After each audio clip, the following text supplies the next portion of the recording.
第256章斩杀莫城。葛叶的身体犹如那秋风中的一片落叶，狼狈地疾射而退。沿途的桌椅在接触到葛叶的身体时，都是被那股暗寒的劲气轰然震裂。双脚插在地面，足足后退了半个大厅，葛叶的身体这才缓缓停住，略微有些苍白的脸庞上覆盖着一抹难以置信的震惊。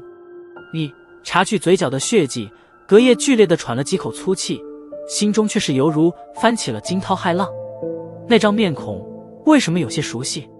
脑海中3年之前萧家少年那稚嫩中蕴含着不屈与倔强的脸庞，缓缓从记忆深处浮现而出，与先前那惊鸿一瞥的面庞互相重叠，竟然是隐隐有着几分神似。